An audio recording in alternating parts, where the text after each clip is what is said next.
Salut à tous, c'est Laurent et bienvenue dans ce nouveau tuto sur Affinity Designer. Aujourd'hui, je vous montre comment réaliser cet effet de verre transparent avec des objets vectoriels et du texte. Et on commence tout simplement par se créer un nouveau document. Vous le créez au format que vous voulez. Et ensuite, on va dans le stock de photos. Si vous n'avez pas ce panneau qui est d'habitude affiché par défaut, vous pouvez aller dans Affichage, Studio, et vous allez dans Stock. Et ensuite, je viens choisir une photo de pluie, puisque je trouve que ça correspond plutôt bien avec la transparence. Hop, et je viens cliquer et glisser ma photo dans le plan de travail. Et ensuite, cette photo-là, hop, en tant que calque, je vais pouvoir la réduire au niveau de mon plan de travail, au niveau de mon format de page, hop, voilà. Et je viens tracer une nouvelle forme. Donc ici, on va prendre une forme de cœur. Et je trace donc bien ma forme, pourquoi pas bien au milieu. Je peux l'ajuster, bien sûr, avec ces petites poignées. Le truc cool hein, dans les formes, c'est que vous pouvez aussi venir enregistrer vos formes ici. Hop, et je peux créer un nouveau pré-réglage de cœur.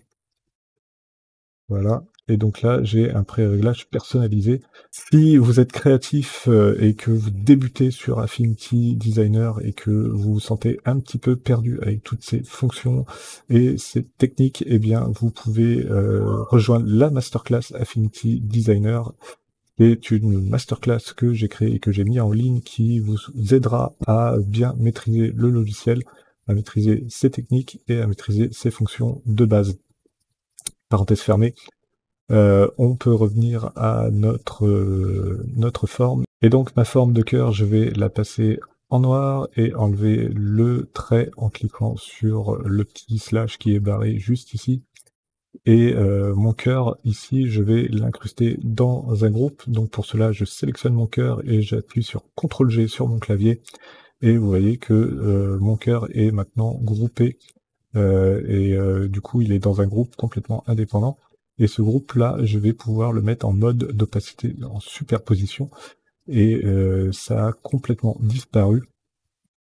Et pour le faire réapparaître, eh ben, je vais tout simplement mettre des effets de calque sur le groupe.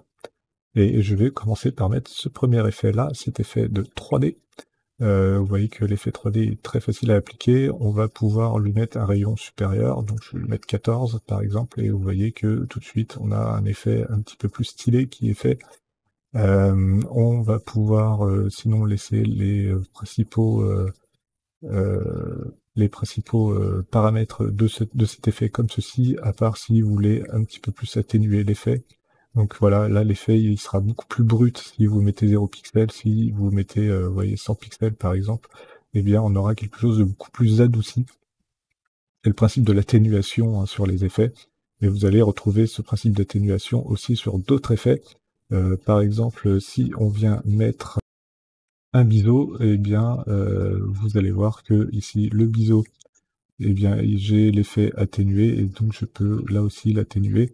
Et ce biseau-là, je vous conseille de le mettre plus en interne, et vous voyez que si on zoome dessus, on va avoir quelque chose quand même d'un petit peu plus marqué, puisqu'on vient le rajouter à l'effet 3D. Ce biseau-là, vous pouvez lui appliquer un profil. Vous pouvez aussi appliquer un petit flou gaussien, donc le flou gaussien, ça va légèrement flouter votre forme. Là, j'en vois pas trop la nécessité, mais si vous voulez flouter un peu, vous pouvez mettre 0,1. Si vous augmentez l'effet, vous voyez que ça vient estomper vraiment votre forme. Donc, si vous voulez conserver un maximum la forme, je vous conseille de ne pas mettre de flou gaussien. Vous pouvez mettre une ombre en interne pour renforcer votre objet. Hop, vous voyez que là, quand on augmente le rayon, on vient renforcer donc, cette forme-là. Hop, vous pouvez bien sûr mettre une opacité beaucoup plus importante. Je pense que une opacité de 50 sera suffisant et un rayon de 10 sera suffisant. Et puis vous pouvez l'orienter différemment hein, pour avoir quelque chose de plus correct et de plus réaliste. Ensuite, vous pouvez mettre une lueur externe. La lueur externe, ça va faire donc rayonner un petit peu plus votre forme, ça va la faire ressortir du fond. Vous allez pouvoir la laisser à 100%. Vous n'êtes pas obligé de la mettre à 0,2 pixels de rayon, mais Vous pouvez ajuster votre rayon. Là, c'est ce que je trouve le plus correct, d'avoir un rayon à 0,2, 0,3, voire 0,4, et puis une intensité pas si importante que ça. C'est juste histoire de modeler vraiment votre forme. Et une lueur interne, là aussi, pour modeler votre forme, hop, vous allez pouvoir rajouter un petit peu de blanc dedans. Donc ça va venir intensifier votre forme. Et donc la lueur interne, vous pouvez être à 30% et avoir un rayon à 8-9%. Ça sera très très bien. Voilà, on a appliqué à peu près tous les effets qu'on voulait pour avoir un effet de vert transparent plutôt réaliste. Et maintenant, bah, vous allez pouvoir tout simplement fermer cette fenêtre d'effet de calque et vous allez pouvoir venir cliquer sur insérer dans la sélection avec votre calque groupe qui est bien sélectionné. Vous cliquez sur insérer dans la sélection et ensuite vous pouvez venir intégrer du texte dedans et vous allez voir que le texte prend lui aussi l'effet. Et quelle que soit la typo que vous allez utiliser, l'effet sera présent. Donc là, si je prends une typo un petit peu plus grasse, comme le Anton, eh ben, ça va fonctionner. Et si j'en prends une comme le Chunfav aussi, si j'en prends une comme le Clemade, hop, ça va fonctionner aussi. Donc vous avez la possibilité ici de vous lâcher et de faire des effets plutôt sympas.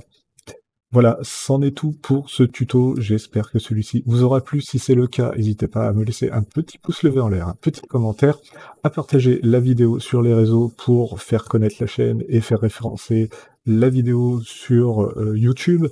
Et bah, je vous laisse maintenant appliquer ce tuto et je vous souhaite un très bon apprentissage sur Affinity Designer. Je vous dis à plus, ciao!